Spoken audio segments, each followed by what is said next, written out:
the little girl started talking in the back seat, and the mom realized she recognized the story.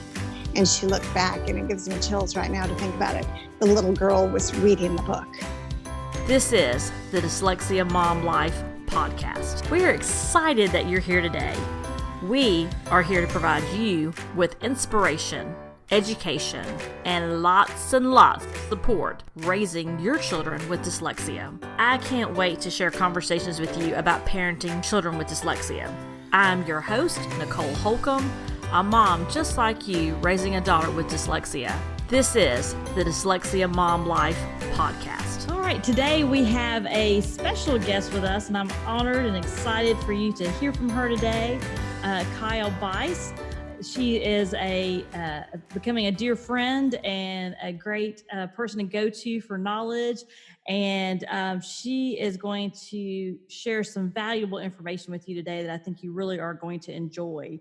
And so I'll just jump right in. Kyle, thank you so much for being on the Dyslexia Mom Life podcast. I'm so honored that you're here today. Thank you, Nicole. It's such a pleasure to be here. Thank you. And let's just start with giving our audience a little introduction as to what your current position is and how you got involved with this wonderful world of dyslexia. Certainly. I am currently the admissions director at Grace Point School. We are a full immersion school for dyslexic learners. Previous to coming to Grace Point, I had been in admissions, but in a mainstream school.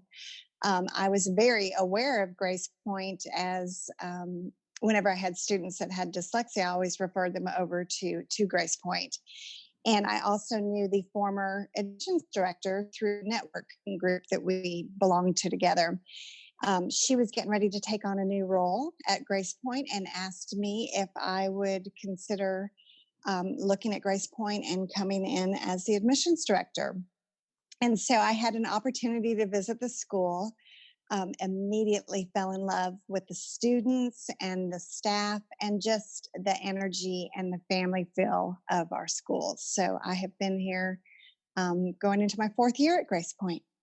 And what a wonderful opportunity it is, too, to work with families on the front line as far as when they're first coming in. And I would imagine, as I can recall, first coming into a school, that anxiety being so high and just really not really knowing what to expect. So that's got to be a unique part of your job, too, being able to work with families even very early on as they are still exploring their options. Yeah, that's I think that's actually my favorite part of the whole admissions process is when I first have that initial meeting with families. As you know, there's so many emotions that go into this, and a lot of times the families come and they're feeling sad and feel like maybe their dreams for their child have suddenly been shattered. And of course, nothing could be further from the truth. But I'm there to kind of guide them through that initial part of the journey and to let them know that there's hope and their child is not broken. They are a dyslexic learner, just a different type of learner. So I think that's the favorite part of my job is being able to share about Grace Point and letting them know that there is hope for the journey.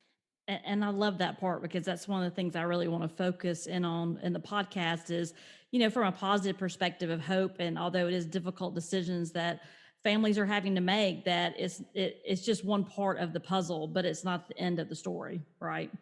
Right, exactly. It's the beginning of what you and I know to be a beautiful journey. But I know that in the very beginning of the journey, it can seem daunting. And I'm just grateful to be able to share success stories and to help people find the right school for their child. Exactly.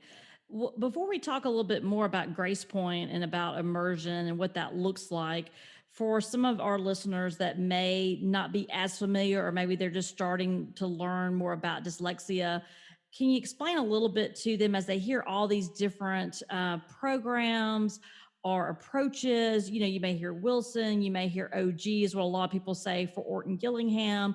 You may hear even other programs. There's lots of different things out there. What makes Orton Gillingham different, and why did Grace Point choose that as an approach?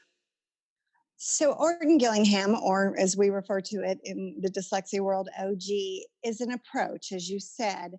It's a multisensory, kinesthetic, very sequential, very prescriptive approach. A dyslexic child needs that very structured, phonics-based program to help them break the code, so to speak.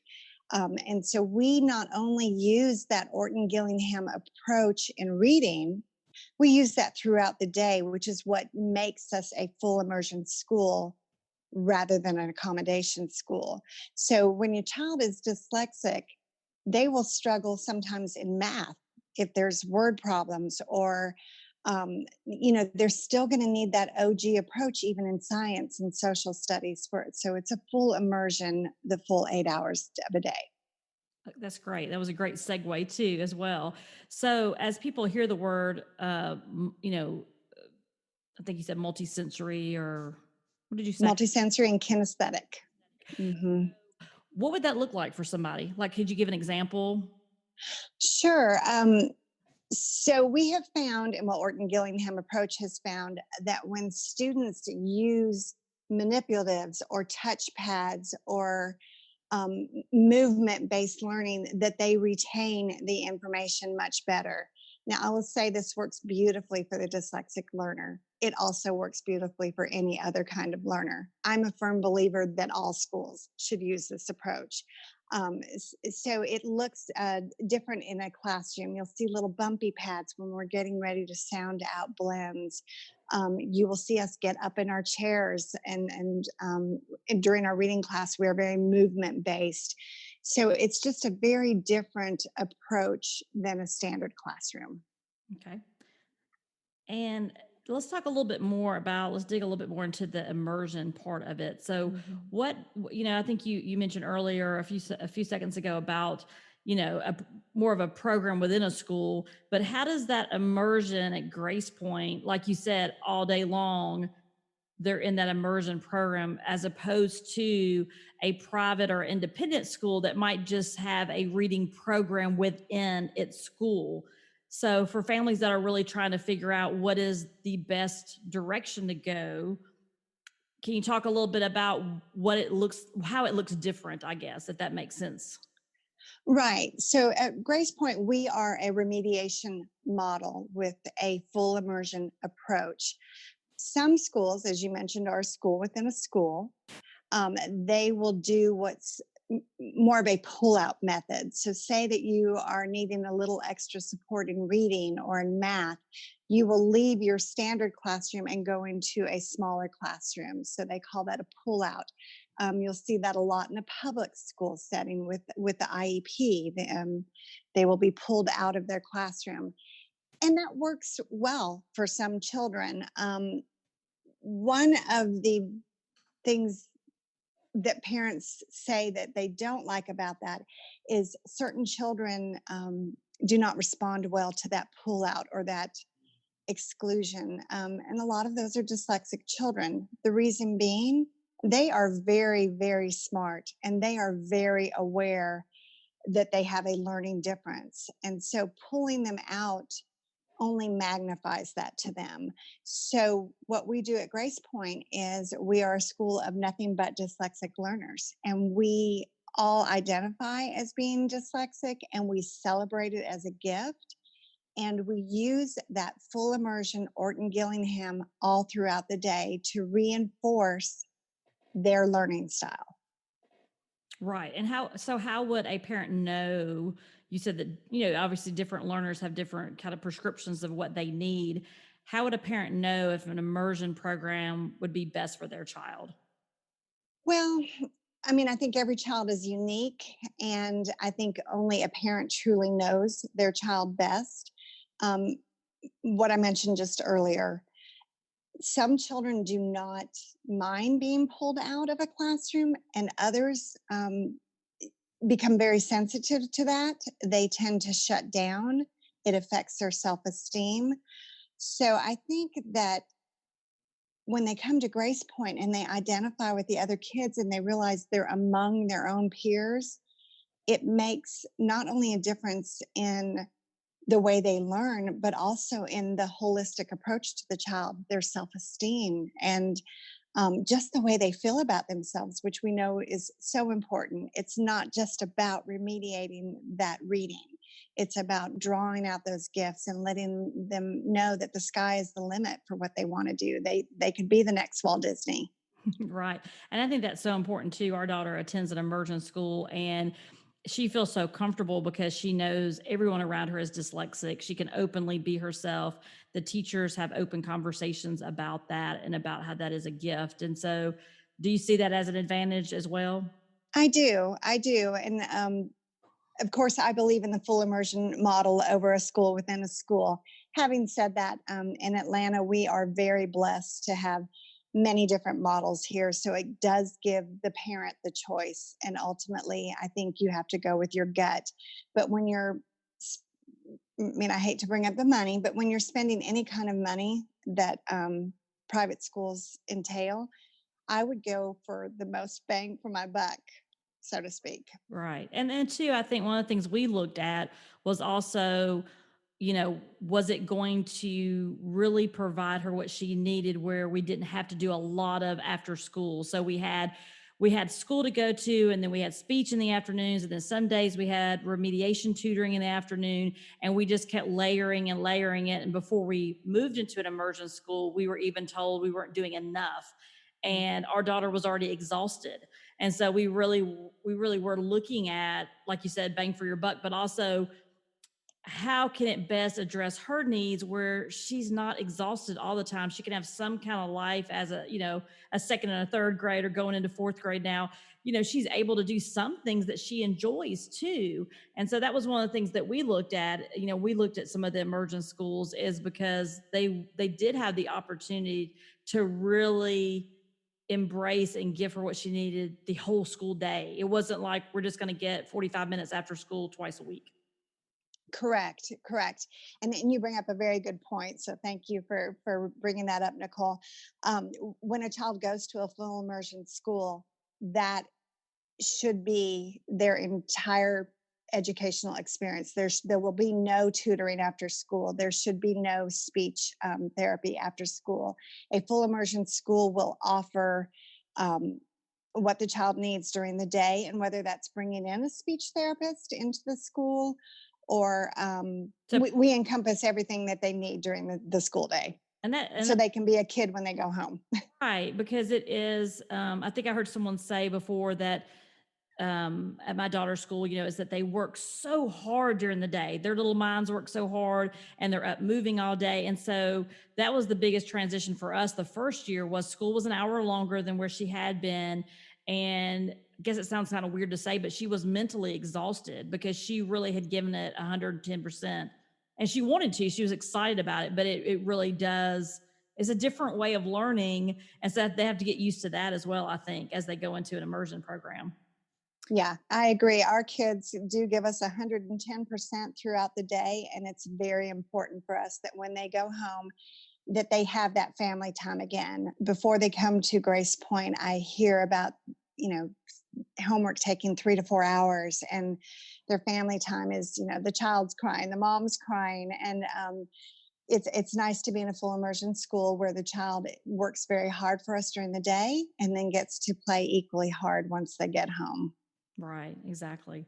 Well, let's talk a little bit about so when a student, we can talk really specifically about Grace Point, but as a student or as a family looks at an immersion program, maybe specifically even at a school like your school, is that a school where we would come in and we would just stay until I think your school goes to eighth grade? Or can you talk to them a little bit about how that looks? And you might not be able to speak to other schools, but would a student come in, let's say in second grade and stay till eighth grade? Or what would a parent expect there as far as the length of time? Yeah. So we are a remediation model. As I said, we go from first through eighth grade. And depending on the child's journey, of course, each one is unique. Our goal is to remediate them fully and then get them prepared to go back out to whether private or public school of their choice. As far as time frames, it's I have to speak in such generalities because I don't have that child in front of me. But we use the Orton Gillingham sequence, and it's our desire that they get through the entire sequence and be fully confident and remediated before they leave. So on average, 4 years, but every child is unique. So, but if they're coming in first, I'm probably not going to see them in eighth grade, unfortunately. Well, and let's talk a little bit about that, because one of the pieces I think I remember from your school, as well as the going through that scope and sequence and having that piece done, there's also a pretty big emphasis put on advocacy, right? Self advocacy for the student. Exactly. It's very important that these kids become self advocates for themselves. In the beginning of the journey, the mom is the self advocate and the dad. But as they go through Grace Point, we want to give them the tools that they need when they leave us. Um, we remediate dyslexia. We do not cure it. There is no cure for dyslexia. So one of the most important things we do with our kids is for them to find their voice, meaning that when they go on to that next educational setting, they can say, I am dyslexic. I need these accommodations. I need extra time for a test. I need speech to text. I need the teacher's notes. So they find their voice and they are very confident in asking for what they need. Right, exactly, and it's so important. I think it's interesting and exciting to see when students are able to do that, because I mean, as we get them ready for, higher ed and out in the workforce, we've got to be able to do that. So I think that's such an important skill. Now, you Hmm. minutes ago about, unfortunately, the student that may come in early elementary doesn't necessarily always get the benefit of going all the way through eighth grade, because they're ready. They've gone through the sequence and they're ready to move on. But one of the things I noticed about Grace Point that I thought was really, I can't say unique because some schools offer it, but one of the things I think also is very interesting that I'd love for parents to hear a little bit about is that the school also offers a morphology class and also offers some of the morphology lessons even in the younger grades before they have an opportunity to take that course. So could you share with parents what morphology is and why that's an important piece of the remediation that y'all do at Grace Point? Sure. Morphology is one of the things that I believe separates or sets us apart from other dyslexic schools in the Atlanta area. Morphology is the study of the prefixes, suffixes, and roots. It's the smallest meaning, breaking down words into the smallest meaning, the morphemes. So when Angie Strack founded the school in 2012, she had a couple kids that had moved through the sequence pretty quickly. And then she went on to start this morphology program for once they got done with the sequence. Well, what we found out is that even our little first graders can start to break down words once they have the prefixes and the suffixes, and they start to build their vocabulary even in the first and second grades. And why that's important, Nicole, is when you think about how do we build our vocabulary? We read, Right. and if you're a dyslexic learner and you're not reading yet, you're a little bit behind on that. So what it allows them to do is take these words and break them down, and it empowers them to understand words that they previously would not understand. So, say trajectory, they may be able to break down that word and then realize that they will see it in math. They may see it in science, and it's just a great benefit to our kids. And we've seen their vocabulary scores go way up on our standardized testing. And more than anything, I think it just empowers them because a lot of times they will know words that you and I don't even know. Right. So, yeah, it's just kind of the cherry on the top, so to speak. Fascinated with morphology. It's very interesting. It's, again, one of the things that we should be teaching everywhere. It's Everywhere, very, everywhere. having said that, I don't think we've talked about this, but I just know this to be the fact at Grace Point. But with, some of the maybe other schools or even other schools that may have programs within a school, I think one of the things that makes Grace Point unique that I noticed was that all of your teachers are trained how? So all of our teachers are OG trained, and that is a very expensive process. What is exciting in the public realm is they are starting to train some of their teachers K through 2, those formative years. Mhm. And so that's kind of the shift that we're making in Georgia, which is wonderful. But yes, it's all of our teachers have different levels of Orton Gillingham training, and they are always seeking the next level. So it's a very tried and true approach. Many schools in the area use it. Again, I'm thrilled that the public school is starting to recognize it. It is wonderful. So with that though, that also lends some flexibility for you as well though, because as you're breaking your students down in reading groups, then everyone's Mhm. on deck. So you're able to have what smaller groups as far as when you're working with students on their specific reading each day. Yes. So our school looks very different. And then what drives the bus for us is our reading groups are limited to 5. And it really depends on where you are, what skill set you are in that Orton Gillingham sequence. So, for instance, I could have a second and a third grader in the same reading group. It is not grade level driven, it is very prescriptive, and it's prescriptive to the child and the needs and the skill set that they are on. Some of my reading groups are as small as 1 and 2, and when I tell people that, especially public school parents, you can just see their eyes just get very wide. My homeroom classes only have 8, which is again very, very small. So our teachers know these kids very, very well. They know what level they are in reading and in math, and they are very relational with these kids. And I think that's the beauty of that family feel at Grace Point. Yeah, absolutely. I agree with all of that. That's makes such a difference when it's a smaller setting and they can get what they need not only during the day but also that prescriptiveness and that one-on-one and really because we all know that, or maybe we don't all know this, but relationships are so important for kids and they're going to work Mhm. so hard for someone when they have that relationship and they know that teacher is on their side. So it's nice when they have those smaller groups and they're able to really get to know their teachers. I do want to give you a kudos though, because I have seen and know, just because I'm in the area as well, here in Atlanta, that y'all had a pretty big announcement last year that was really exciting. I believe y'all received accreditation from the Academy of Orton Gillingham Practitioners and Educators. And that is, we'll give you a clap. Woo, that is. Thank you. Thank you. Yeah, I would have brought that up if you didn't, but it's much better coming from you. Thank you. I'm just so excited for you. Can you tell the audience a little bit about what that means? Because there's not lots of schools, right? I mean, about how many schools are accredited? Yeah, I think we are one of 16 or possibly one of 17 in the country now. So they came, that some of the practitioners from the Orton Gillingham came and observed our teachers over a couple days, basically watched our practices, interacted with our kids. And it was a very, very big deal. We're very proud of that. My teachers are amazing. They work extremely hard for these kids. Several of our teachers have dyslexic children. There's definitely that empathy that they have. They've been and walked this journey.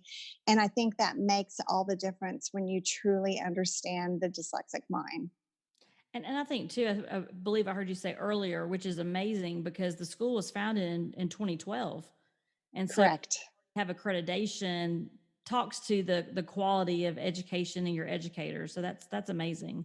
Thank you. Yes. Yeah. Our staff and our teachers work tirelessly for these kids, but there's just it's so rewarding to see them when they are making progress, and especially when they get their wings and are ready to fly. It's kind of mixed emotions for us. Right. I can imagine. Uh, as we talk about, a few minutes ago, we talked about, it's just you're in that unique position again to really see a lot of emotion from families. You probably, unfortunately for you, are probably one of the people that have to break bad news sometimes for families that aren't a good fit. But as moms are listening to the podcast and trying to think about what's best for their children. I know you said it's very prescriptive, but is there any advice you would give to a parent, let's say, who will be starting school at Grace Point in the fall? what are some things that sets them up to be successful? I mean, as far as, maybe practices at home or outlooks or mindsets, what are some things that as we this is being recorded obviously in July, but as families are starting to gear up for the school year, whether it's at Grace Point or another immersion school, if they choose to go that way, how can I set myself up for success and my child up for success? Yeah, that's a great question. I appreciate you bringing that up. Uh, One of the things that when we are interviewing parents and learning more about the needs of their child and whether we can meet those needs, it's very important that our parents understand that this is a partnership. We need to know what's going on with your child, and we will be in open communication with you throughout the year. Our teachers are constantly in communication with you, so I think that partnership is utmost importance. The other thing that I would say, especially for new parents coming in, they're so excited and they're so eager to see change in their child quickly. And I just want to say that you need to trust the process. It can take time, and as I said, every child's unique. So please, what I encourage them to do is don't compare your journey with anybody else's. Each child is unique. Each child brings different gifts to the table, and they are all going to end fully remediated. So just enjoy the journey and enjoy watching your little butterfly come out of their cocoon, as I like to say. That's wonderful. And you didn't know this going in, but what a wonderful transition to my next question, which is, what's been your most memorable story? Maybe it could be a student success story, or maybe it's something one of the students said to you, but do you have a memorable story of a dyslexic student that you'd like to share with us? No, definitely. It's funny, Nicole, because a lot of times it's like parenting. We don't get to see we don't always get to see our successes until after they've flown the coop, right? Right. But this particular story was from a mom about her daughter, and this little girl just kind of tugged at my heart. She loved books, just like all of our kids love books, but they have difficulty reading. The mom bought the little girl a book that she wanted from a book fair, and she carried this book around everywhere. She would bring it with her to school. She'd bring it in the car, and she would always look through the book, but she couldn't read it. And of course, she would have her mom read the book endlessly and tirelessly. And one day, that I don't know where they were driving to, it could have been school, but the little girl started talking in the back seat. And the mom realized she recognized the story. And she looked back, and it gives me chills right now to think about it. The little girl was reading the book. And the mom is very, very much like I'm getting right now. The mom, just had tears in her eyes as she's trying to drive down the road. So those are the kind of stories that we like to hear.